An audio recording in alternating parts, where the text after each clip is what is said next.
Hello and welcome to Kev Me Up. Today I'm going to do my best recommendations for tanking companions. I've parsed a ton and tried to get each damage type and balance them and get an idea of how they perform in combat.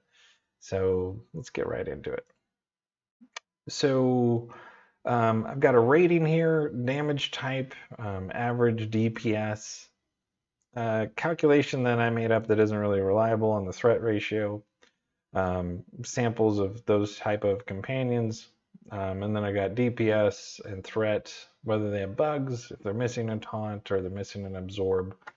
So yeah, let's get right into it. I was really surprised with this guy. So H2WF does have a unique set of skills, and he's does a higher amount of DPS than most in tank form, and considering those fights are faster if you do more DPS, the threat per DPS seems to be pretty high as well.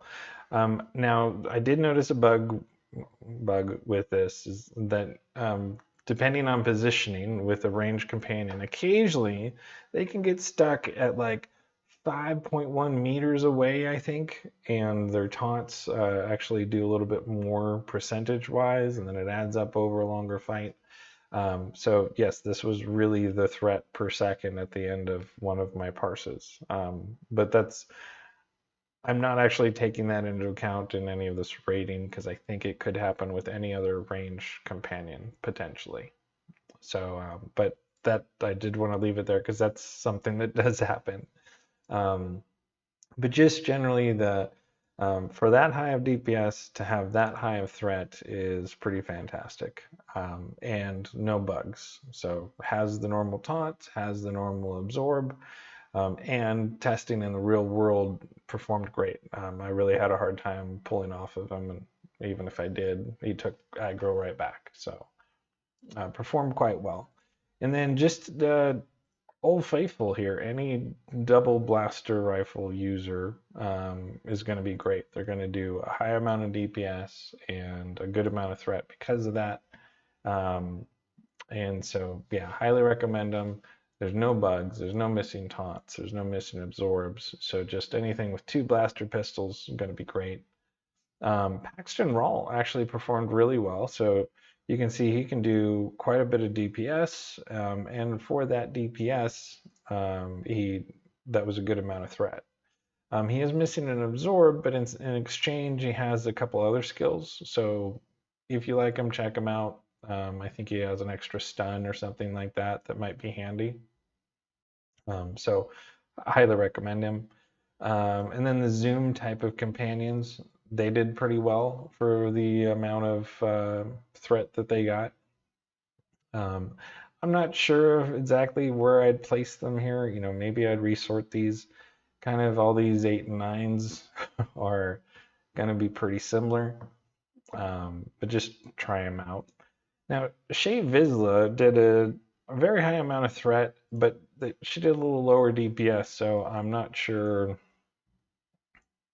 I mean, it's still better than Zoom, but she has a different set of skills, and she's missing an absorb, so she may be better. She may not. When I tried her out in the wild, she kind of had a hard time. It felt like, in just my simple testing.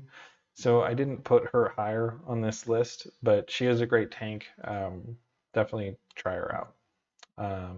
And then we just have assault cannon users. They're great. Sniper rifle, blaster rifle, and then blaster. They're all going to be pretty similar. Yeah, they're within the same rounds there. And then things get different. So notice everything above here has been a range companion of some sort. So range companions seem to perform way better at tanks as tanks. I don't know what that is that increases their threat so much. I understand that, you know, if they stand a little bit further away in taunt, they're going to do more threat, um, but I'm not seeing anything consistent to say that they are. So maybe just the skills. So I'm not sure, but I definitely can say range companions do better as tanks than melee companions. So it is what it is.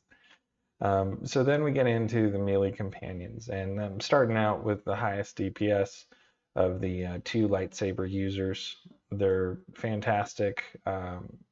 That's a nice chunk of DPS, almost 4K there, and a high amount of threat. So sometimes you may want a melee companion, especially if mobs are moving a lot. They can kind of walk over to the next one.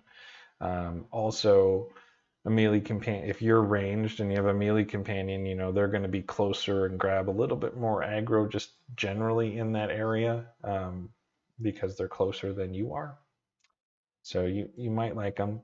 And then we have the double bladed staff users, and then Dr. Loken. So this gets interesting. Dr. Loken has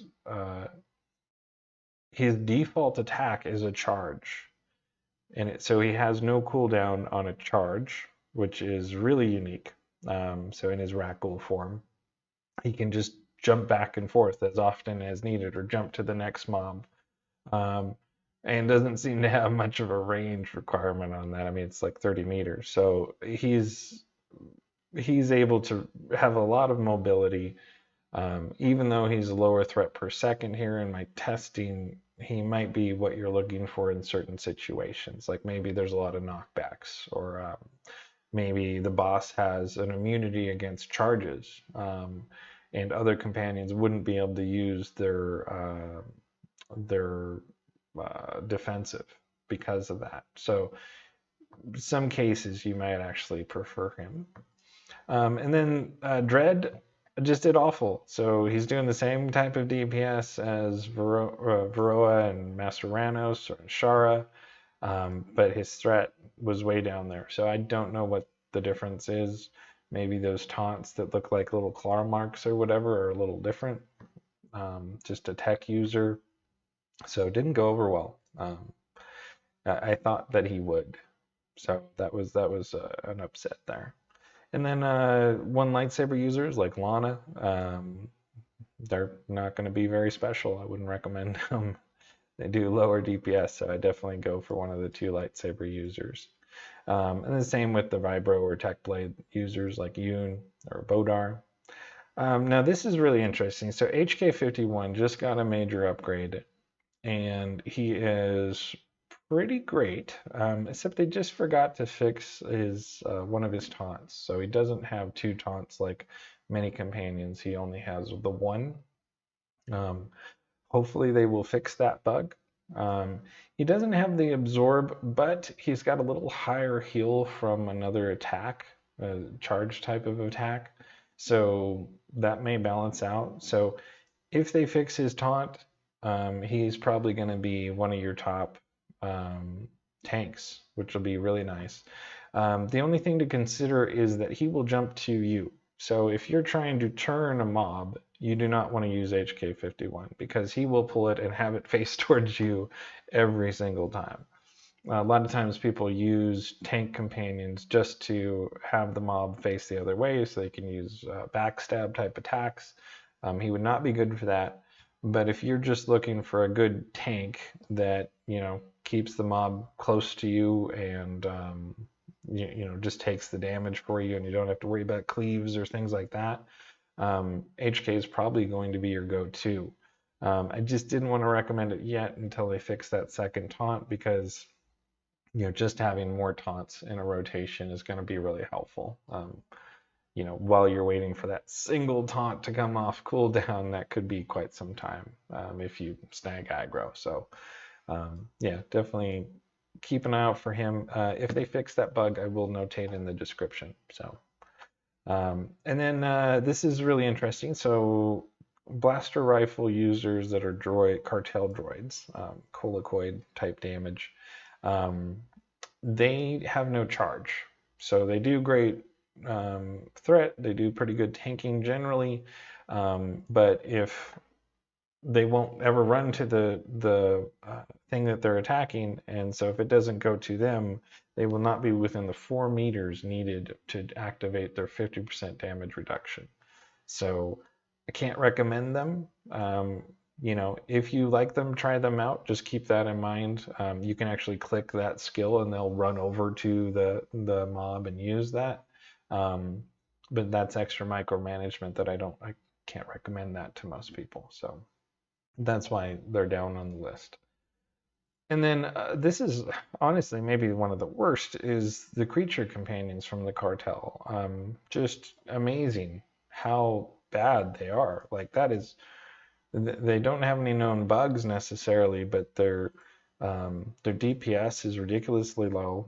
And normally a lower DPS companion will acquire a larger threat per second as the fight goes on because of the amount of taunts that go out.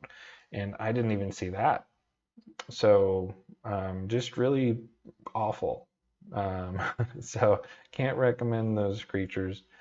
Um, Treek actually probably a little bit better than creatures most of the time, but I'm careful what I recommend here.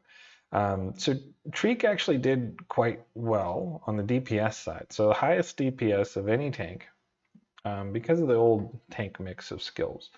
So she keeps threat mostly by the damage she puts out. Does a large amount of threat, does a large amount of AoE damage, a stun I think as well, which is really great. But she doesn't have the same defensives. I don't think she actually has taunts, but her attacks are high threat, which usually make up for it. Um, and she doesn't have an absorb. She doesn't have the 50% damage reduction cooldown. She does have a 20% armored buff in her rotation, which helps a little bit, but just overall, she's not going to be able to take as much damage as many of the other companions over a longer fight. So if you're interested in her, try her out. I'm not saying she's the worst necessarily, but she might have some situations where you like her. Like I went and fought with her, and I had one fight where I just could not pull off her. So that was pretty impressive. But she was almost dead towards the end of the fight, so that kind of balances out a bit. So yeah, take it as your own. So overall, with all the companions, if you're interested in them, and try them out in a couple different types of fights, see who performs better for you and your play style.